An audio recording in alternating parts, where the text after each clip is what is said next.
ඔයා කියන්නේ ඇත්තනම කවුද? ඔයා අර කණ්ණාඩියේ දකින ප්‍රතිබිම්බයද?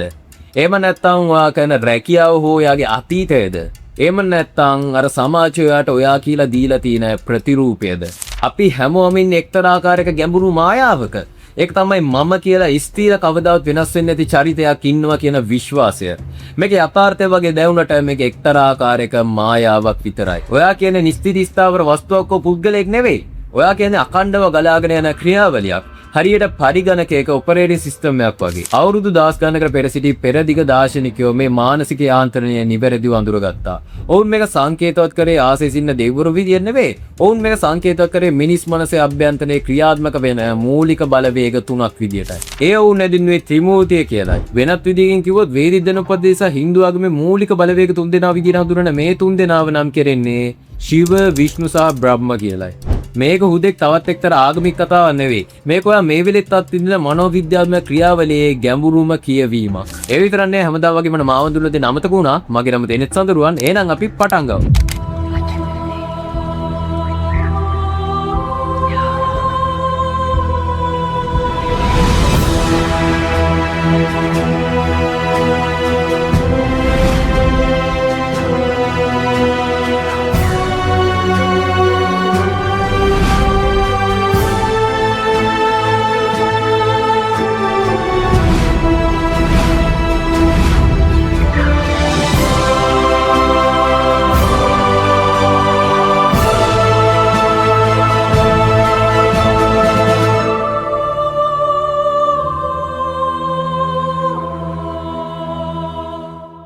අවවාදයයි.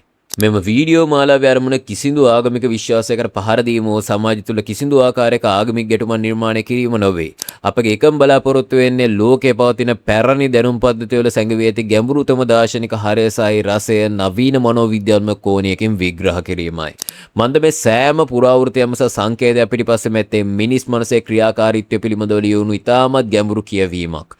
එමගින් අපිට අසන්න ලැබෙන සෑම දැනුම් පද්ධතියක්ම යම් කිසි ගැඹුරු සත්‍යයකට පාලම බව අවබෝධ කර දෙමින් ඒ සියල්ලම කෙරෙහි බුද්ධිමත් සහ තාර්කික ගෞරවය ප්‍රේක්ෂකයා තුළ ඇති කිරීම මේ මූලික අභිප්‍රායයි. එබැවින් කරුණාකර කිසිදු ආගමික හෝ සාම්ප්‍රදායික රාමුවකට කොටු නොවි සම්පූර්ණයෙන්ම විවෘත මනසකින් යුතුව මෙම විවරණයට සවන් දෙන්න. අපි පළවෙනියටම බලමු මනසේ පළවෙනි ක්‍රියාවලිය මොකක්ද කියලා. ඒක තමයි බ්‍රහ්ම. බ්‍රහ්ම කියන්නේ නිර්මාණයයි. මනෝවිද්‍යාත්මකව ගත්තම බ්‍රහ්ම කියනගේ මනසේ සිටිවිලි ජනනය වීමේ ක්‍රියාවලියයි.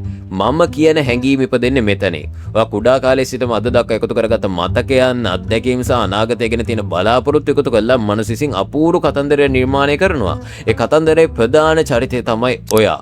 ඔයාට සිතුවිල්ලක් එනවා මම දක්ෂයි හෝ මම දුර්වලයි කියලා. ඒ සිතුවිල්ල නැවත නැවත හිතනකොට ඒක විශ්වාසයක් බවට පත් වෙනවා. ඒ විශ්වාසය තමයි ඔයාගේ අනන්‍යතාවය වෙන්නේ. බ්‍රහ්ම ක්‍රියාවලිය කරන්නේ මේ ලෝකයේ දකින්න ඔයාට අවශ්‍ය කරන කණ්ණාඩි එහෙම නැත්නම් ෆිල්ට් එක නිර්මාණය කිරීමයි.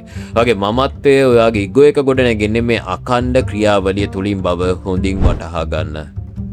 නමුත් යම නිර්මාණය කළ පමණින් එය පවතින්නේ නැහැ. එය පවත්වාගෙන යා යුතුයි. මේ සඳහා මනසට අවශ්‍ය වෙන දෙවැනි බලවේගය තමයි විෂ්ණු කියන්නේ. විෂ්ණු කියන්නේ පවත්වාගෙන යෑම එහෙම නැත්නම් රැක ගැනීම කියලා අපිට හඳුන්වන්න පුළුවන්. මනස නිතරම කැමති ආරක්ෂිතව ඉන්න. මනස අකමැති වෙනස් වෙන්න. ඒ නිසා ගොඩනගාගත්තු මම කියන අනන්‍යතාවය ආරක්ෂා කරගන්න මනස විසින් පුරුදු එනම් හැබිට්ස් නිර්මාණය කරනවා. අපි ස්ථාවරත්වය කියලා කියන්නේ ඇත්තටම අපේ පුරුදු වලටයි. එකම දේ නැවත නැවත කිරීම තුළ මනසට කෘත්‍රිම ආරක්ෂාවක් දෙන්න ගන්නවා. විෂ්ණු ක්‍රියාවලිය වගේ මනස තුළ ක්‍රියාත්මක වෙන්නේ අව කම්ෆර්ට් සෝන් එක එනම් පාසු කලාපයක හිර කරලා තියාගන්නයි. මේ ආරක්ෂිත කලාපයක් වගේ පෙවුනට ඇත්තටම මේක හිරගයක්. ඔයාගේ ඉගෝ එක තුවාල වෙනවාට ඔයාගේ ප්‍රතිරූපෙ බිඳ වෙනවාට ඔයාගේ මනස එන්න බය වෙන්න ගන්නවා. ඒ නිසා එක දිගට එකම රටාවක ඔයාව රඳව ගන්නවා. සමාජයට පෙන්වන මූණු වල කිසිදු වෙනසක් නැතුව පවත්වාගෙන යෑම තමයි මේ මනෝවිද්‍යාත්මක යාන්ත්‍රණයේ එකම අරමුණ. ඒත් ඊළඟට තව දෙයක් සිද්ධ වෙනවා. සෝබාදා නිසා මනසේ නියමය තමයි කිසිම දෙයකට සදාකාලිකව එකම විදියට පවතින්න බෑ කියන එක. ගොඩනගු හැම දෙයක්ම කවදාරි දවසක බිඳ වැටෙන්නම ඕනේ.